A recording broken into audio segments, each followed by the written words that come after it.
Ah, estava trabalhando na igreja? Ah, legal. É isso aí. SEAP, Centro Espírita Altivo Panfiro. Uma casa de amor. Então, boa noite. Boa noite aos nossos ouvintes. Que Jesus abençoe a nossa noite de estudos. Estudos em torno da doutrina espírita, o livro dos Espíritos é o que estudaremos. O Giovanni fará a leitura do Evangelho, a gente vai fazer a prece e iniciar os estudos. Capítulo 1. Não vim destruir a lei. Moisés. Há duas partes distintas na lei mosaica. A lei de Deus, promulgada sobre o Monte Sinai, e a lei civil ou disciplinar estabelecida por Moisés. Uma é invariável, a outra, apropriada aos costumes e ao caráter do povo, modifica-se com o passar do tempo. A lei de Deus está formulada nos 10 mandamentos seguintes. Eu sou o Senhor, vosso Deus, que vos tirei do Egito, da casa de servidão. Não tereis outros deuses estrangeiros diante de mim. Não fareis imagem esculpida, nem figura alguma de tudo que está em cima, no céu, e embaixo sobre a terra, nem de tudo que está nas águas sobre a terra. Vós não adorareis, nem lhes prestareis cultos soberanos. Não tomareis em vão o nome do Senhor vosso Deus. Lembrai-vos de santificar o dia de sábado. Honrai vosso pai e vossa mãe, a fim de viverdes longo tempo sobre a terra que o Senhor vosso Deus vos dará. Não matareis, não cometereis adultério, não roubareis, não dareis falso testemunho contra vosso próximo, não desejareis a mulher do vosso próximo, não cobiçareis a casa do vosso próximo, nem seu servo, nem sua serva, nem seu boi, seu asno, ou qualquer outra coisa que lhe pertença.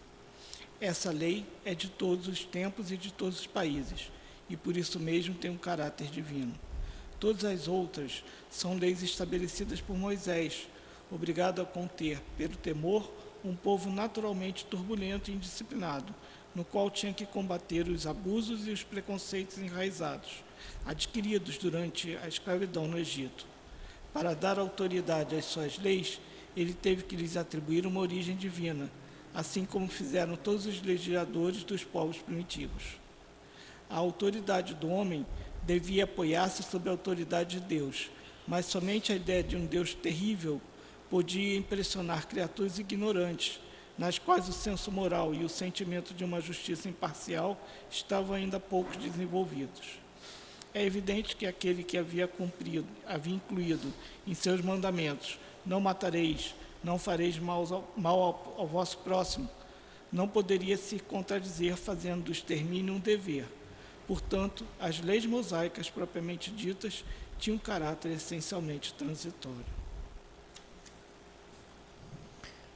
Querido Jesus, estudaremos o livro dos Espíritos e hoje sobre a divindade, os atributos de Deus, do Criador de todas as coisas, e como é difícil para nós essa compreensão, devido à nossa pequenez, devido ao nosso atraso moral, devido à falta de amor que ainda temos dentro de nós.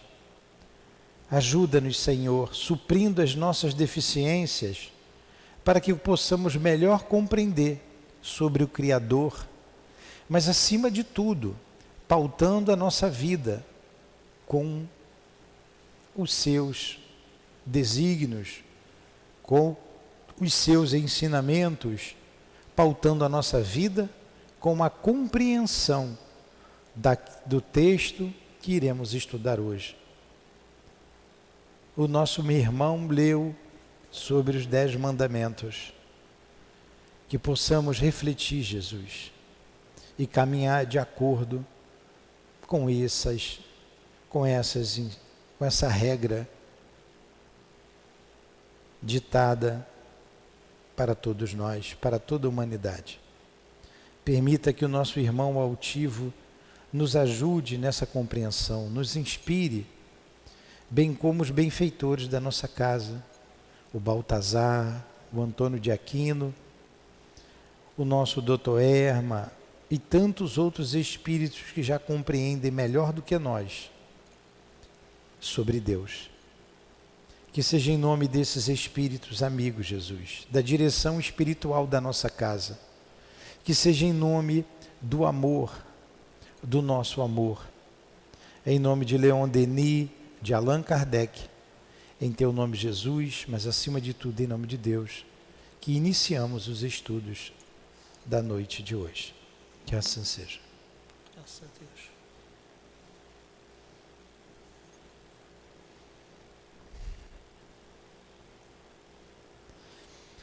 Então vamos lá.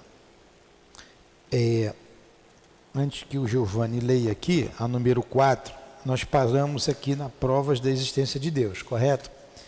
Nós vimos a pergunta número 1, vamos só recapitular.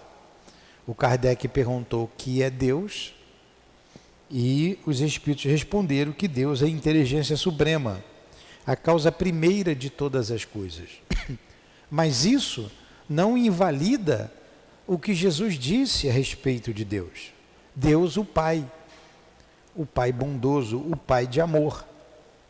E cada vez mais a gente vai compreendendo esse Deus, de acordo com o nosso crescimento intelectual e moral.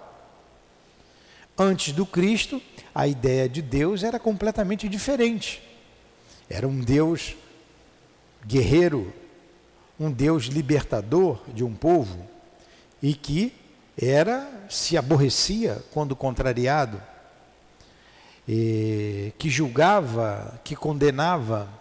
E Jesus vem dizer que é um Deus de amor, porque aquele povo jamais amadurecido poderia compreender esse Deus de amor.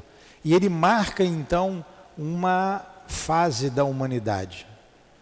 Tanto que a gente tem na história do mundo o calendário antes do Cristo e depois do Cristo.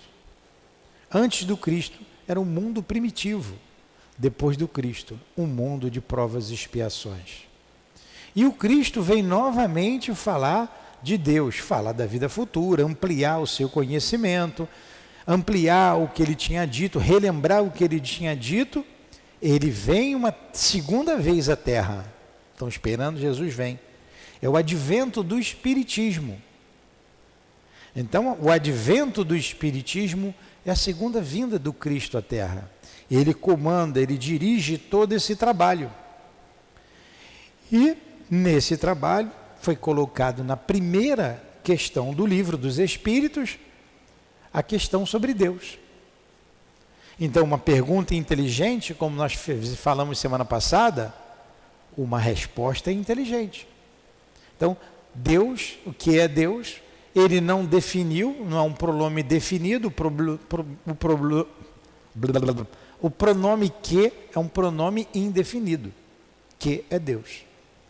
Porque Kardec, ele já sabia que Deus não era Jesus, como a Igreja Católica, como o catolicismo sempre professou. Deus não era Jesus, como o protestantismo também sempre professou e professa até hoje. Jesus e Deus é a mesma coisa. E para nós espíritas, não é. Não é. E é muito claro, mesmo no Evangelho, mexido e remexido, é claro a posição do Cristo, dizendo que ele não é o Criador do universo. Ele não é Deus. E essa ideia, ela é ligada à ideia da Terra como centro do universo. A Terra. Mas a vida não está só na Terra. Por isso que dizemos sempre, a hora que o mundo souber que não estamos sozinhos no universo, que em todos os planetas existe vida, Jesus vai deixar de ser Deus.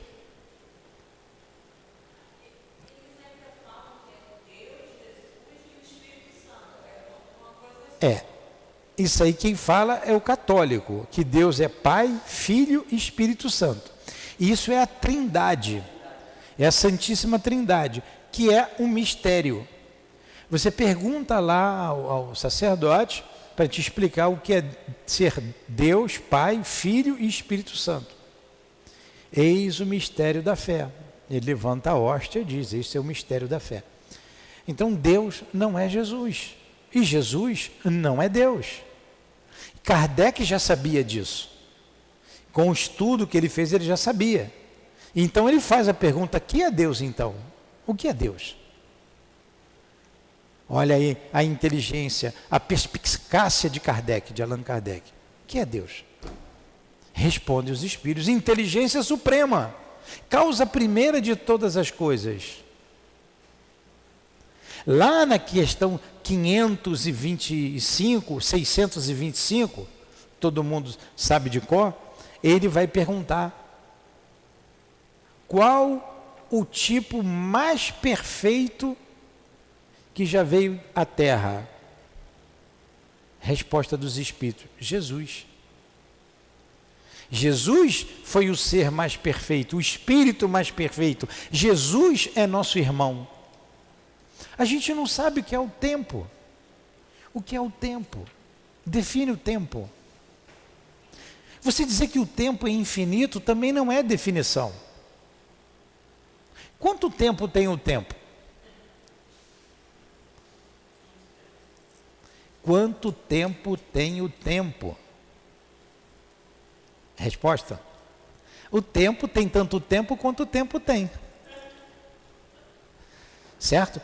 Então, se você olhar o tempo antes do Cristo, antes da Terra, é igual a uma progressão. Você tem o número 0, obrigado, o número 1, o número 2, o número 3, qual é o último número? Quem acertar ganha o celular do Giovanni. Qual é o último número? A gente não sabe, ninguém vai acertar. Vai ficar com o teu celular, Giovanni. E se você pegar um número negativo, o -1, -2, é o tempo antes da Terra. Quantos anos antes? O universo não começou a ser criado pela Terra. Então, a gente se perde. E Deus está nisso tudo. Deus é. Deus é. Jesus é criatura, criado por Deus como eu, como você, como Andressa, como Giovanni, como todos nós. Como temos idades cronológicas diferentes, eu tenho 25 anos. Fui contra o mandamento, né, que o Giovanni leu aqui, não mentir, né? Então eu tenho 63 anos. A Luana tem 15, Luana, né? 16, 17, 14 anos. Temos idades cronológicas diferentes aqui na Terra. Ela tem 14 anos, eu tenho 63. Ela nasceu depois de mim. Jesus, espiritualmente, ele nasceu bem antes. E significa que antes de Jesus teve outros espíritos. A criação não começou pelo Cristo. E Jesus não é o único espírito elevado. É porque nós somos tão inferiores que é difícil a gente conceber isso. Dante Alighieri descreveu o inferno. É mais fácil, não é? Mas escrever os mundos elevados é muito mais difícil. Porque o umbral e o inferno a gente conhece, a gente veio de lá. É um inferno aí. Entre aspas, né? O inferno entre aspas. Então, Jesus veio trazer uma ideia de Deus Pai, de Deus de amor, que era a ideia que nós podíamos conceber naquela época. E foi difícil. Do Deus de amor ainda é, né? Às vezes as pessoas dizem assim, eu perdoo, mas Deus está te vendo. Entrego nas mãos de Deus, não é, Giovanni? Quer dizer, eu não tenho coragem, mas Deus vai te pegar. Olha o Deus vingativo, aí, como você está dizendo, ainda é hoje. Deus está vendo, eu entrego na mão de Deus. Então, a pessoa está com uma ideia de que Deus vai fazer por ela o que ela não tem coragem de fazer. Vai se vingar. Porque ela se sentiu ofendida numa situação qualquer. Isso é muito comum, essa expressão. Não é ou não é?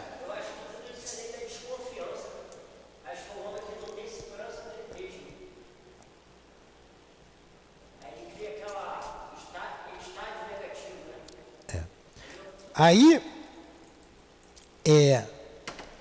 vem amadurecendo a sociedade e os espíritos trazem uma nova concepção de Deus. Continua definindo Deus, mas Deus não é definido. Mas a gente só vai entender isso lá na frente. Então traz a ideia do Deus Criador, a causa primeira de todas as coisas. Então já abrange o universo inteiro. Já não é só a Terra. Inteligência suprema, a inteligência das inteligências.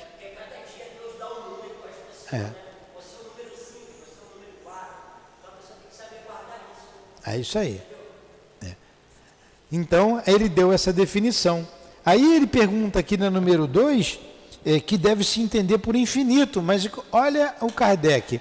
Ele pergunta primeiro a definição de infinito, na número 2, porque ele já sabia que o que ele ia fazer lá na frente. Olha, ele fala assim, então Deus é infinito. Mas o que é o infinito? Vou perguntar para os espíritos o que é o infinito, de acordo com o que eles falaram, eu vou então dizer que Deus é infinito.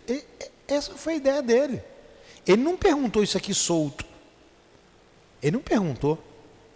Ele analisou as mensagens que vinham, porque na verdade quando a menina lá, a menina de 14 anos lá da família Budan escreveu, ela escreveu assim: Deus é a inteligência suprema, causa primeira de todas as coisas.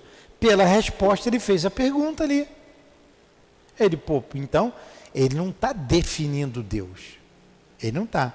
Então o que é Deus? Para colocar aquela resposta que a menina trouxe. Mas chegou uma resposta de Bruxelas, igualzinha. Chegou uma resposta de outro país, de outros lugares, dizendo que Deus era a inteligência suprema, a causa primeira de todas as coisas. Ele passa pela razão, pelo crivo da lógica, coloca aqui e deixa a gente analisar. Aí ele... Mas Deus também deixa de ter se visto, né? O homem não soube guardar. Ele acha que não aconteceu, mas aconteceu e ele não está vendo. Mas já aconteceu e ele não está vendo. É isso aí. É isso aí. Aí ele pergunta se Deus é infinito. Aí os espíritos respondem: o que não tem começo nem tem fim. O desconhecido, tudo que é desconhecido é infinito. Aí Kardec fez uma pergunta: opa, se não tem início e não tem fim,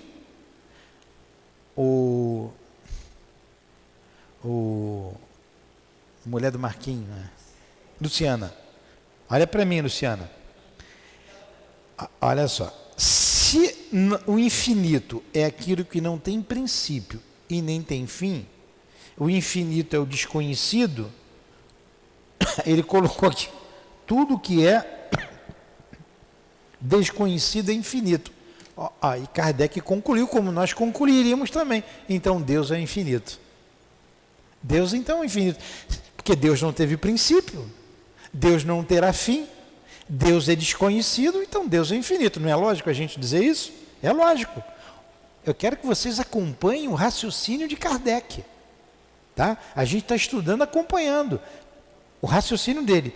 Então, se o infinito é aquilo que não tem princípio e nem tem fim, e o que é desconhecido, logo eu não sei o que é Deus, Deus não teve princípio, não teve fim, então Deus é o infinito. Não é lógico esse raciocínio?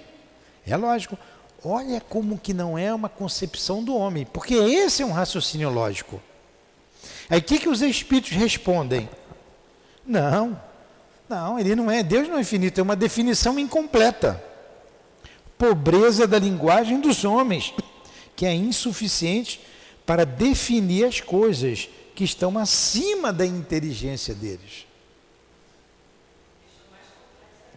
Deixou ainda a resposta, complicou mais ainda a resposta dos espíritos. Aí Kardec emenda de novo, né? Aí ele bota a observação: Deus é infinito nas suas perfeições, mas o infinito é uma abstração. Dizer que Deus é infinito é tomar um atributo pela coisa, é definir uma coisa que não é conhecida por outra menos conhecida. Porque ele diz que o infinito é desconhecido, mas Deus tem sim, Deus é. Nós é que não alcançamos esse entendimento ainda. Então Deus não é infinito. Os antigos hebreus,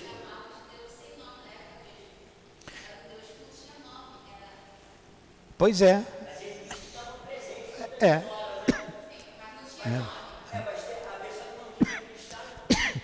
E tudo que eles não conheciam, eles diziam que era Deus. Então, por exemplo, encheu uma enchente. Por que encheu e estragou a plantação, desabrigou muita gente? Ah, Deus castigou, então tem um Deus da chuva.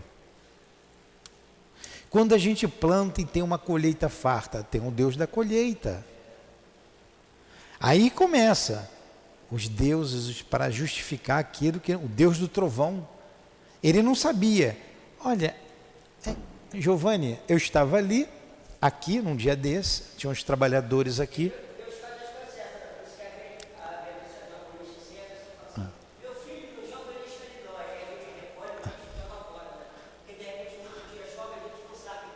É isso aí, você está certo. É isso aí. A gente estava aqui, tinha uns trabalhadores aqui, e um trabalhador perguntou assim para mim no outro dia: seu Nilton, o raio vem do chão ou ele vem do alto? O raio. Eu fiquei assim, o raio vem do chão? O raio vem do chão? Como? Não, eu disse que o raio vem do alto, mas ele está dizendo que o raio vem do chão. E eu estou em dúvida. Até o outro que falou que vem do alto ficou em dúvida. Os dois. Se o raio vinha do alto ou o raio vinha do chão. Então hoje, 2022, tá? Não eram jovens, eram homens já feitos, não sabia como o raio vinha. Então como é que, se o raio não vem do chão, eu deixei eles falarem, né? Como é que ele destrói a árvore? Não vem e pum, e pega uma árvore? Eu falei, não, o raio vem do alto. Aí outro, eu não falei? E aí se eu tivesse respondido errado. Mas eu expliquei. Quando uma nuvem se choca com a outra, uma nuvem pesada se choca a um atrito, então há uma descarga elétrica. Tanto que você vê uma luz e depois você escuta o barulho. E por que vem primeiro a luz e depois o barulho? Porque a velocidade da luz é maior do que a velocidade do som. Acho que eu compliquei, né? Mas eu quis explicar para ele o raio, por que faz o barulho primeiro, depois vem a luz, vem da nuvem, é uma descarga elétrica que vai cair. Então, se hoje é difícil da pessoa saber o que é o raio, imagine 2.000 anos atrás, 5.000 anos atrás. Né? Então, quando o raio caía na cabeça de alguém, que caía, era Deus com raiva e mandava um raio na cabeça do fulano. Ah, mas o fulano era bom. Por que o raio caiu na cabeça do Giovanni se o Giovanni era uma pessoa boa? Ah, mas a família do Giovanni, os ancestrais dele, eram maus então. O avô, o bisavô, o tataravô, aí vem a crença de que Deus castiga até a 5ª geração. 3ª? Pois é. Tem uns que dizem até a 5ª, até a 3ª. Então, tem até aquela parte, né? Porque seu filho... se seu avô, se você comer uvas azedas, o seu filho vai nascer com dente trincado. O que tem a ver meu filho comigo? O que eu fiz? Mas era essa a crença. Então Jesus vem trazer a ideia de um Deus único, Moisés vem trazer a ideia de um Deus único e Jesus vem trazer a ideia de um Deus de amor. Além de outras coisas, é claro, falar da vida futura. Mas muitas coisas Jesus falou por parábolas. Porque o homem não compreendia. A própria parábola do semeador, ele explicou para os apóstolos. Né? O semeador saiu a semear, parte da semente caiu à beira do caminho, vieram os passos do céu. Ele falou. Mas para os apóstolos, ele explicou a parábola do semeador. Porque eles não tinham como entender e compreender. E para se fazer o mais claro possível, Jesus usava as palavras do homem da época, do homem comum, do homem do campo. Era o homem que cuidava das ovelhas, então ele falava do pastor, das ovelhas. Era o homem que cuidava da vinha, então tem a parábola do vinhateiro. E ele foi usando o que o povo vivenciava para se fazer entendido. Quando ele fala da água viva, né, a água do Espírito, ele usa lá o poço. Ele fala com a samaritana que vai pegar água. Quando ele vai falar do próximo, ele usa o samaritano, que era tido como homem de má vida e que foi o que socorreu o caído da estrada. Então Jesus vai usando a linguagem deles, apropriada deles, para se fazer o máximo possível entendido. E mesmo assim não foi alcançado. Pegaram Jesus e crucificaram. 3 anos que ele falou, crucificaram. Vamos tirar porque ele é pernicioso.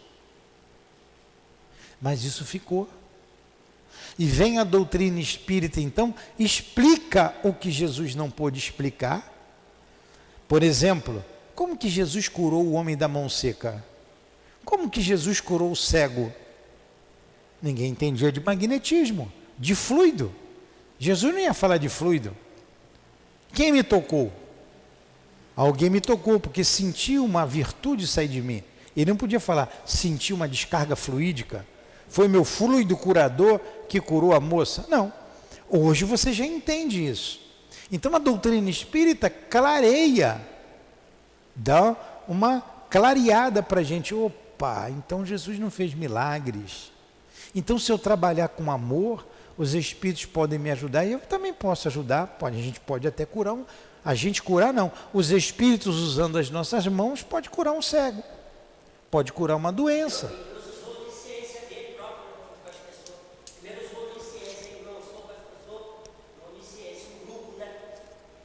Isso mesmo. É isso aí. É isso mesmo. Você está certo. Isso mesmo. É isso mesmo. Ele está certo. Ele está certo. Vocês entenderam, né? Que ele falou, né? Então, a doutrina espírita vem clareando o que Jesus disse. Quando ele disse isso, ele quis dizer hoje, no nosso entendimento, é isso. Então foi isso.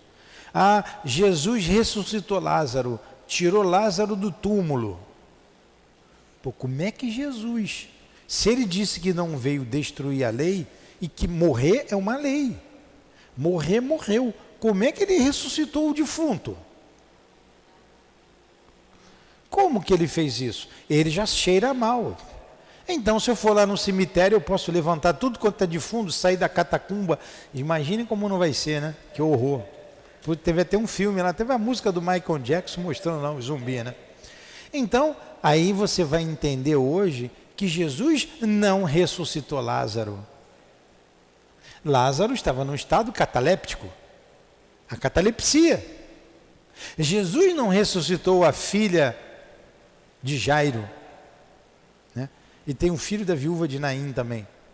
Então não estavam mortos. Hoje você já compreende isso. E você começa a compreender então o Criador. Jesus não é Deus. Então o que é Deus? O Criador do universo. Hoje a astronomia está devassando o espaço com aparelhos cada vez mais possantes. O Hubble ficou aí anos e anos rodando. É um telescópio, né, que fica rodando na nossa órbita, na órbita terrestre, tirando fotos, filmando os mundos, as galáxias, descobrindo coisas. Agora mandaram um outro, mais possante ainda. Então você começa a ampliar a sua visão sobre o universo. Poxa, não é possível. Já não é lógico ter vida somente na Terra, não é possível. Tem vida em outros lugares. E daqui a pouco vai descobrir, sim. Vai descobrir. Aí essa questão de que Jesus é Deus vai começar a pensar, então a Terra não é o centro do universo, você já sabe que não é. Então a Terra não é só na Terra que tem vida. Naquele planeta tem uma vida superior à Terra. Naquele outro planeta tem uma vida inferior à Terra. Então Jesus veio à Terra, lá deve ter outro espírito. Então Jesus é espírito. Jesus não é Deus. Vão chegar a essa conclusão e vão ter que caminhar com ela, senão vão fechar as suas portas. Da mesma forma que a igreja teve que dar um passo atrás, dizendo que a Terra não é o centro do universo, mas lá atrás mandou prender Galileu.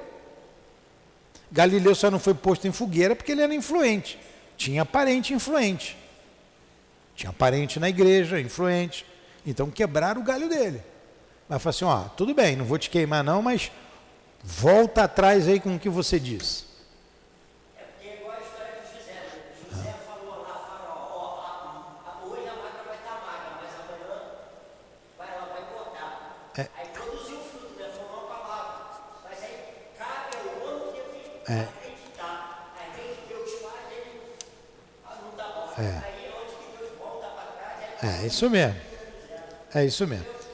Aí a igreja teve que voltar atrás. Não dá mais para queimar ninguém. Não dá para explodir a NASA. Não dá. Então, acompanhamos a ciência. Nós temos que acompanhar a ciência, porque a ciência é criação de Deus, também é de Deus. E para ficar mais fácil, então, o nosso entendimento, entram aqui os atributos de Deus. Coisa que Deus não pode deixar de ter. É uma conclusão lógica. Então, antes do Giovanni ler, eu queria que Giovanni falasse alguma coisa também sobre Deus. Você quer falar, Giovanni? Sobre tudo que a gente... Não? Então, vamos lá, Giovanni. Provas da existência de Deus. Questão 4. Onde se pode encontrar a prova da existência de Deus? Num axioma que aplicais a vossas ciências. Não há efeito sem causa. Procurai a causa de tudo que não é obra do homem, e vossa razão vos responderá. Quer comentar sobre a resposta? Não. Não? Então vamos comentar. Onde se pode encontrar a prova da existência de Deus? Num axioma. O que é um axioma? É uma verdade incontestável. É algo que é um fato que você não pode contestar. Isso é um axioma. É um fato. A cadeira é verde. Não adianta você dizer que ela é azul, porque está todo mundo, só se você for daltônico, né? Está todo mundo vendo que a cadeira é verde, é um fato. É um fato que isso é uma cadeira. Não é uma televisão, é uma cadeira. Então é uma verdade incontestável. Certo? Aí ele diz aqui, num axioma, numa verdade, que aplicai às vossas ciências. Não há efeito sem causa. Entendeu, o Luan e Fernanda? O que é efeito sem causa? Se aparecer um molhado aqui, um pingo, eu não pinguei não, tá? Tá aqui o pingo, água. Você vai ver, tem água. Isso aqui é água. Alguém jogou água aqui. Ou a água pingou lá do alto. Tem que ter uma causa. A água não nasceu aqui. Aqui não nasce água. Aqui não nasce água. Tem que ter uma causa. Qual é a causa da água que está aqui? A causa foi, eu vi, o Newton derramou água. Tá. Então a causa da água aqui foi o Newton que derramou aqui. Não há efeito, o efeito é a água derramada. Sem causa, a causa fui eu que derramei. Aí ele fala aqui, não há efeito sem causa. Procurai a causa de tudo que não é obra do homem, e vossa razão responderá. Então a gente vê o grande oceano. Vamos falar do oceano, tem um mar aqui pertinho, né? Somos privilegiados. Estamos à beira de um mar belíssimo, a Barra da Tijuca, as praias da Barra da Tijuca e do Recreio dos Bandeirantes. Bem pertinho. Dá para ir a pé, né?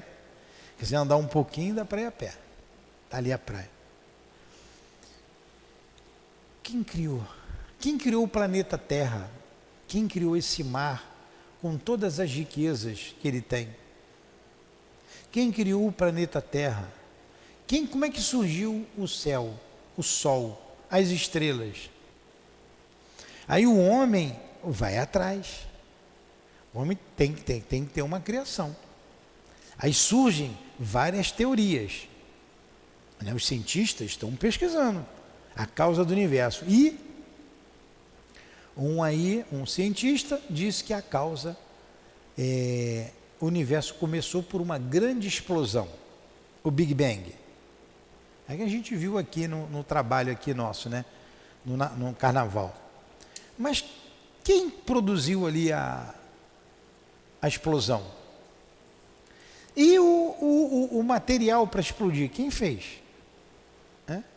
Vocês sabiam que para ter fogo, como é que tem que ter fogo? Primeiro tem que ter o comburente, que é o material para queimar. Se não tiver, não tem fogo. Então tem que ter 3 coisas para ter o fogo. Tem que ter o material para queimar, que é o comburente. Tem que ter o combustível, que vai dar o fogo.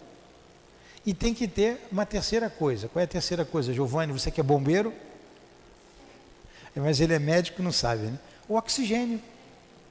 O oxigênio. Se não tiver oxigênio, não tem fogo. Tem que ter essas 3 coisas. Então, para se criar algo, tem que ter um princípio. Nada nasce assim do nada, do zero. Para ver a explosão, teve que ter um material para explodir. Então, quem criou esse material? Da onde ele surgiu? E mais, eles chegaram à conclusão de que o universo está se expandindo. O universo continua crescendo. Crescendo, crescendo, crescendo. Olha que coisa louca para a nossa cabeça. Quando o Paulo Nagai, que falou aqui para a gente sobre o Criador, ele botou aquele filme que o cientista colocou um número lá estratosférico, ele disse que a areia que tem no litoral do Brasil inteiro, do mundo inteiro, tem menos grão dessas areias do que planeta no espaço. Que coisa louca! E quem começou tudo isso? Esse é o axioma, Deus criou, tem um Criador para tudo isso. Que nós não entendemos, nós vamos ver ali na frente por que a gente não entende ainda, nós vamos ver já já. Então o que não dá para a gente explicar, foi Deus. Foi Deus que fez o céu, o rancho das estrelas, fez nascer... Fez nascer a eternidade no momento de carinho. Vocês lembram dessa música, da Emilinha? Também só fez essa música, né? Eu não vou cantar a música aqui, mas ela fez. Foi Deus que fez o céu, o rancho das estrelas, fez nascer a eternidade no momento de carinho. Então, Deus fez tudo por amor, porque Deus é amor também. Aí tem uma observação de Allan Kardec. Vai, Giovanni. Para crer em Deus, basta olhar os olhos basta lançar os olhos sobre as obras da criação. O universo existe, tem, portanto, uma causa. Duvidar da existência de Deus seria negar que todo efeito tem uma causa e afirmar que nada pôde fazer alguma coisa. É afirmar que o nada pôde fazer alguma coisa. Tem que ter uma causa. Tudo tem uma causa. Leon Denis escreve magnificamente sobre Deus no livro O Grande Enigma, que recomendamos vocês ler. Então, ele observa as montanhas e ele vê Deus na montanha, ele fala de Deus ali. Ele vê o céu estrelado, ele fala de Deus no céu estrelado. No mar imenso, ele fala de Deus no mar imenso, e por aí vai. A sensibilidade de Leon Denis, olha a sensibilidade dele, é de perceber Deus na natureza. E é isso que Kardec está colocando aqui. Tudo que o homem não fez é obra de Deus. Vocês já repararam? Está bonito, pode sentar que está bonitão. A beleza de uma flor. Eu gosto muito das rosas, elas estão sempre aqui. No meu coração eu dedico sempre à minha esposa querida, né? Não é um altar, é para dar um toque, né? sensibilidade. Os brutos também amam, né? Então está aqui, a beleza das rosas. Então quando você observa a harmonia das pétalas, é uma harmonia. É que essas rosas são criadas para uma produção muito grande, para atender ao consumo, elas não têm mais aquele perfume característico que tem uma flor que é plantada no seu jardim. Você plantar uma roseira no seu jardim, ela vai ser perfumada. Então ela tem um perfume muito sutil, muito especial, que é da natureza. O homem, ele pode até manipular a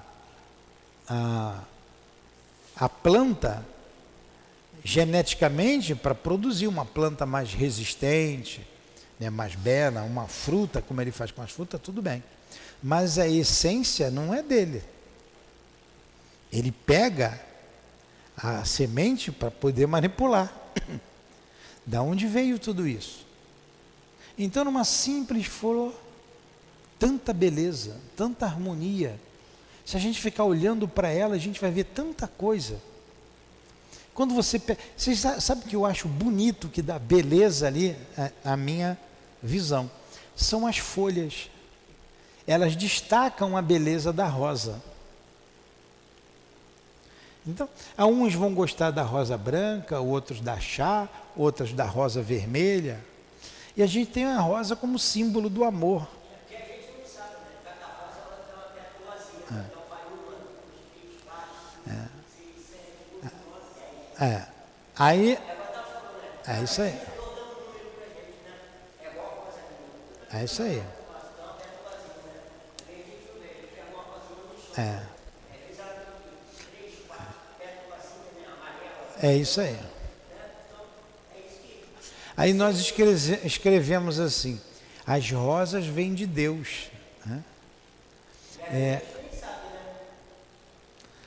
A gente vê a beleza do Criador.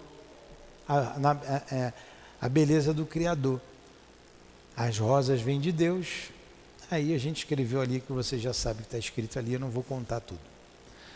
Então a gente vê nisso o Criador, de uma coisa simples, singela, com tanta beleza. Agora vocês imaginem a alma humana. A rosa vai fenecer daqui a pouco. Ela tem um tempo, mas a alma não. Nós somos imortais. Isso a gente vai ver ali na frente. Então, o que Deus espera de cada um de nós, né? O que Deus prepara para cada um de nós, a gente não pode perder a esperança. Não pode perder a esperança. Por mais difícil que seja o momento, Deus está presente. Deus sabe e Deus vai prover. Continua, número 5. 5. Que consequências se pode tirar do sentimento intuitivo que todos os homens trazem em si mesmos da existência de Deus? Que Deus existe, pois de onde lhes viria esse sentimento, se nada tivesse como base? É ainda uma consequência do princípio de que não há efeito sem causa. Quer comentar? Não. Então, a intuição de que todo mundo tem de Deus. Todo mundo. O materialista é um sentimento contrário à lei. Ele não é um sentimento normal, é contrário à lei de Deus. É o orgulho que faz isso. Você vai numa tribo indígena, ninguém ensinou para eles sobre Deus, mas eles sabem que Deus existe. Eles sabem. Do jeito deles, eles celebram o Criador. Eles louvam o Criador. Do jeito deles. Então, a gente vê a alma humana em estágios evolutivos diferentes louvar a Deus. Na nossa sociedade mesmo, um está num terreiro de Umbanda, o outro vê o Deus lá na igreja católica, o outro, cada um vê de uma maneira. Nós vemos aqui de uma maneira diferente. Estágios evolutivos. E nós temos a intuição de Deus, porque nós viemos de Deus, do Criador. Então, no íntimo, todos nós sabemos disso. Todos nós sabemos que não vamos morrer. Todos nós sabemos. mesmo com uma ideia materialista do inferno, que é uma ideia materialista, sabe que não vai morrer, que tem alguma coisa, eu não sou só corpo. Todo mundo sabe. O homem mais abjeto, mau, ele sabe. Você vê pessoas aí, mas se protegendo para não morrer, pedindo auxílio do caboclo, pedindo daqui, coloca suas guias. Ele sabe que está no caminho errado, mas ele sabe que ele é algo a mais do que o corpo. Tanto que ele pede alguém que já morreu para ajudá-lo. Todo mundo sabe disso. É essa a resposta que os espíritos estão dando a Kardec. Vamos ver a pergunta de novo. Que consequência se pode tirar do sentimento intuitivo que todos os homens trazem em si a existência de Deus? Que Deus existe. Essa é a resposta. É essa. É claro, simples. Deus existe. Por de onde lhe viria esse sentimento se nada tivesse de base? Porque não é a educação que faz isso, a pessoa nasce com isso. É ainda uma consequência do princípio que não é efeito sem causa. Eu sou efeito, a causa é Deus. Entenderam? Perguntas? No question? Próxima. O sentimento íntimo que temos de nós mesmos, da existência de Deus, não seria devido à educação e produto de ideias adquiridas? O que vocês acham? A gente acabou de dizer. Claro que não. Claro que não. Revê a resposta aí. Se assim fosse, por que vós selvagens teriam tal sentimento? Né? E quantas crianças nascem com essa ideia na família, que ninguém tem a ideia e ela nasce com isso? Quantas? Né? Se o sentimento da existência de um ser supremo fosse apenas produto de um ensino, ele não seria universal e não existiria, como as noções das ciências, sendo que naqueles que tivessem podido receber, senão naqueles que tivessem podido receber esse ensinamento. Muito bem. Alguma pergunta? Question? No question? Prossegue. 7. Poder-se-ia encontrar a causa primeira da formação das coisas nas propriedades íntimas da matéria? Mas então, qual seria a causa dessas propriedades? É sempre necessária uma causa primeira. Olha aí. Nós já falamos sobre isso. É igual do Big Bang. Qual é a causa primeira? Então, está na formação das coisas, das propriedades íntimas da matéria. Mas quem foi que criou a propriedade íntima? De onde surgiu? Vai lá. Observação de Kardec. Atribuir a formação das coisas, as propriedades íntimas da matéria, seria tomar o efeito pela causa, pois essas propriedades são elas próprias um efeito que se deve ter numa causa. Ficou claro? 8. Que se deve pensar da opinião que atribui a formação primeira a uma combinação fortuita da matéria, em outras palavras, ao acaso? Outro absurdo. Vai. Que homem de bom senso pode ver o acaso como um ser inteligente? E além disso, o que é acaso? Nada. Se você pegar 10 números, número 0, número 1, número 2, número 3, até o número 9, e jogar para o alto, por acaso, embolar e jogar para o alto, qual a probabilidade de ele cair assim? 1, 2, 3, 4, 5, 6, 7, 8, 9, 10. Tem possibilidade de acontecer? Tem. E qual a probabilidade disso acontecer? É de 1 em milhares. Em milhares. O Divaldo falou isso muito bem. Infelizmente, eu não tenho os números na cabeça.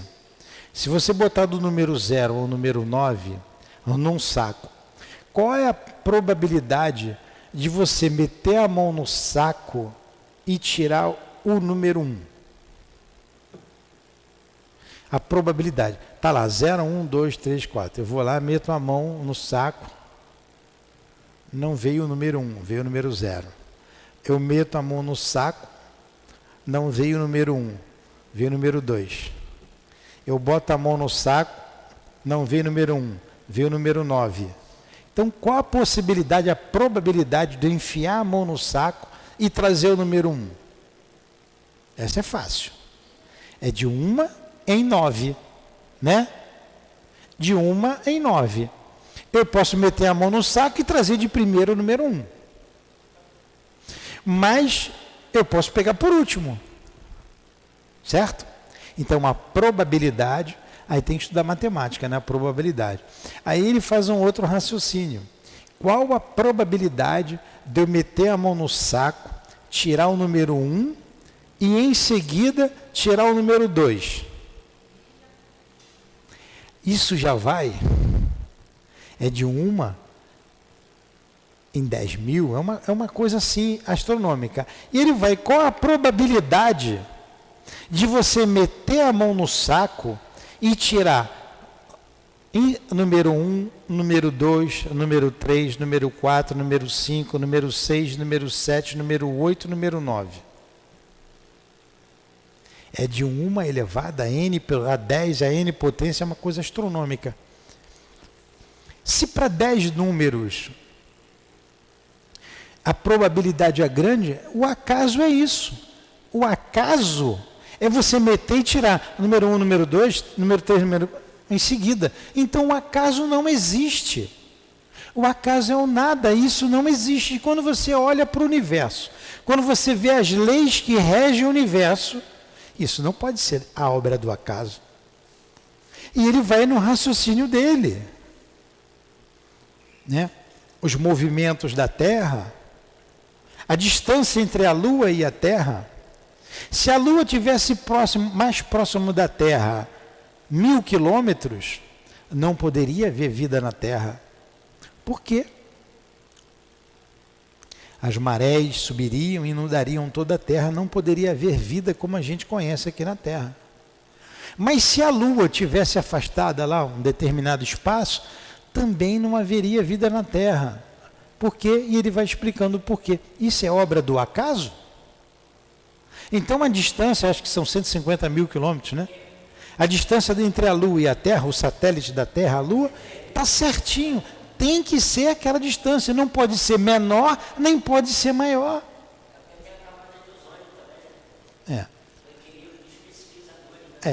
Então essas leis todas não podem ser obras do acaso.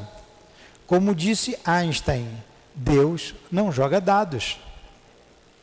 Deus não joga dados. Entenderam então o que é o acaso? O acaso não existe. Então, vamos lá, continue aí, Giovanni. A harmonia que regula os mecanismos do universo patenteia combinações e visões determinadas e, por assim mesmo, revela um poder inteligente. Atribuir a formação primeira ao acaso seria um contrassenso, pois o acaso é cego e não pode produzir os efeitos da inteligência. Um acaso inteligente não seria mais o acaso. Ficou bem claro? Entendeu, Fernanda? Entendeu, Fernanda? Você não entendeu o que é o acaso? Mais ou menos? Então vamos falar de novo. Ele está dizendo que o universo não é obra do acaso. Nasceu fortuitamente, por acaso nasceu. Isso não existe, porque ele tem leis. Existem leis. Se existem leis, o acaso não pode existir. Há algo inteligente por trás de tudo isso. Entendeu? É isso que ele está dizendo. Por exemplo, a força da gravidade é uma lei. Acho que é 9,8, tem um número, não tem? Metros quadrados. 9,8. Com a força da gravidade, Raquel. Vai pesquisar então. Então isso é lei. Não é mais nem é menos. O universo não saiu por acaso, fez assim, ó, plim, uma mágica e saiu. Isso é o acaso. Não existe o acaso. O acaso não existe. Ah, por acaso eu encontrei a Luciana na rua. Não foi por acaso. O acaso não existe, é isso que ele está dizendo. Então o universo não surgiu por obra do acaso. O universo surgiu por uma obra inteligente. Por isso nós vimos na primeira questão que Deus é essa causa inteligente, o ser inteligente, o ser supremo, a inteligência suprema. Deus é a causa de todas as coisas e não o acaso. Entendeu, Fernanda? Entendeu mesmo? Entendeu, Luana? Muito bem. Fica com a cabeça na lua, então não entende, né, Luana? Luana vem de lua. Vamos lá. 9. Onde se vê, na causa primeira, uma inteligência suprema e superior a todas as inteligências? Onde se vê na causa primeira? Onde se vê na causa primeira? Quem é a causa primeira? Deus. Onde se vê na causa primeira uma inteligência suprema e superior a outras inteligências? Onde que você vê isso? Essa é a pergunta, né? Resposta. Tendes um provérbio que diz o seguinte: pela obra se reconhece o artista. Pois bem, vede a obra e procurai o artista. É o orgulho que engendra a incredibilidade. O homem orgulhoso nada quer ter acima de si. É por isso que se denomina espírito forte. Pobre ser que um sopro de Deus pode abater.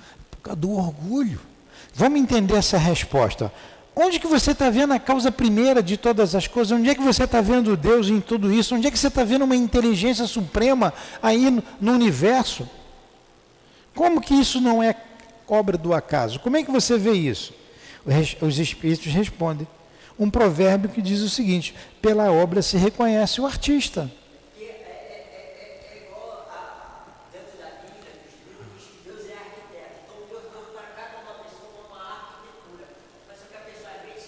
É isso mesmo.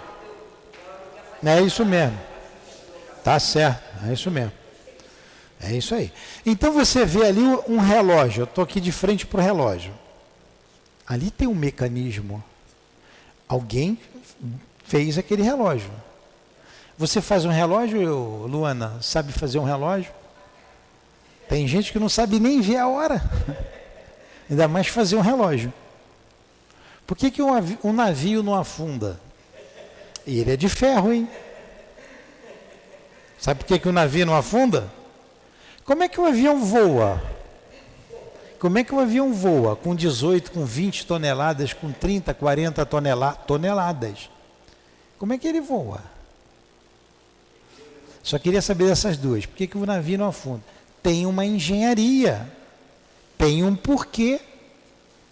Então, pela obra, você vê o artista. Quem foi que bolou aquilo ali? Quem construiu aquilo foi alguém inteligente. Então, fazia aquele mecanismo todo ali, sincronizado com o tempo, para marcar a hora. Você, opa, não foi um índio que fez, não foi um selvagem. Não foi, foi alguém inteligente, correto? Alguém que sabe. Então, pela obra, você vê o artista. Você vê uma pintura, uma beleza. Pela obra, esse artista é bom, ele sabe pintar. Quando você vê a obra da natureza, você vê o artista, o grande artista, Deus. É isso que ele está dizendo. Entenderam? Aí, Deus. Olha para o universo, olha para a obra, para a pintura do universo, para a beleza, olha para a terra, para as belezas naturais. Falamos das rosas, podemos falar do mar, das montanhas, né? De tantas coisas que a gente tem. Para a gente, olhar para a gente, o sorriso de uma criança, a inocência de uma criança, a complexidade do nosso organismo físico, da alma humana. Quem é o criador de tudo isso? Deus. É isso que ele está dizendo. Pela obra, você conhece o artista. Ficou claro? E a gente vai encerrar, porque acabou o nosso tempo. Lê sua observação aí, Giovanni, para a gente fazer a nossa prece. Julga-se o poder de uma inteligência pelas suas obras. Nenhum ser humano, podendo criar o que produz a natureza, a causa primeira é, pois, uma inteligência superior à humanidade. Quaisquer que sejam os prodígios executados pela inteligência humana, essa inteligência tem ela própria uma causa, e quanto maior for o que ela executa, tanto maior deve ser a causa primeira. É essa inteligência que é a causa primeira de todas as coisas, qualquer que seja o nome sob o qual o homem a designa. Bem claro? Então, semana que vem, vamos estudar sobre os atributos da divindade. Bonito estudo, não é? A gente pode não sair daqui sabendo o que é Deus, compreendendo Deus, mas a gente sabe que Deus existe e Ele tem que existir para explicar o que é inexplicável por todos nós. Question? No question? Então vamos lá. Vamos fazer a nossa prece? Vai fazer a prece? Giovanni quer ganhar o salário e... sem participar. Vamos fazer a prece agora, vamos agradecer a Deus. Então vamos lá. Agradecemos ao Criador por tanta beleza. A beleza que está em torno de nós. O sorriso de uma criança, a beleza de uma flor, a complexidade das estrelas que brilham no céu, de um universo imenso. A complexidade do pensamento humano, de cada individualidade, de cada ser único. Somos únicos na criação de Deus. Então enxergamos Deus em tudo isso, nas belezas naturais. E aí esse Deus de amor, esse Deus causa primeira de todas as coisas, a inteligência suprema, nosso Criador, nosso Pai, a Ti buscamos, Senhor, o alimento para nossa alma. Tu nos criastes e sabes do que precisamos, da água viva que Jesus prometeu, do pão que alimenta o espírito na oração dominical. Dai-nos hoje esse alimento, Senhor da vida. Ajuda-nos a sair daqui mais fortes, mais decididos, resolutos, que saiamos daqui sentindo-nos filhos da Tua criação. E com isso, a nossa vida ser vivida de maneira coerente contigo, coerente com o que o Cristo nos trouxe, coerente como os 10 mandamentos, que são a tua lei, como uma lei de amor que resume-se tudo. Que saibamos amar o nosso próximo como a nós mesmos, levar o amor, exemplificar o amor no lar, na sociedade, onde quer que nos encontremos. Ajuda-nos, fortificados, a praticarmos a lei do amor. Perdoa-nos a ignorância, perdoa-nos as nossas fraquezas, mas que a partir de agora, Senhor, possamos estar mais fortes, resistindo ao mal, resistindo às tentações, vencendo cada batalha no dia a dia de nossas vidas. Obrigado por essa casa de amor que tanto nos esclarece e fortifica. Obrigado aos guias desta casa que nos dirigem à vida espiritual, na labuta de cada dia aqui. Obrigado, altivo, que seja em Teu nome, que seja em nome da direção espiritual da nossa casa, a quem a todos agradecemos. Em nome de Leon Denis, em nome de Allan Kardec, que nos trouxe essa visão de vida, compilou essas ideias trazidas pelo mundo espiritual. Em nome do amor, porque nada fazemos sem amor. Em nome do nosso amor, minha querida, mas acima de tudo, em nome do amor de Jesus Cristo e do amor de Deus nosso Pai, que damos por encerrados os estudos da noite de hoje, em torno do Livro dos Espíritos. Que assim seja.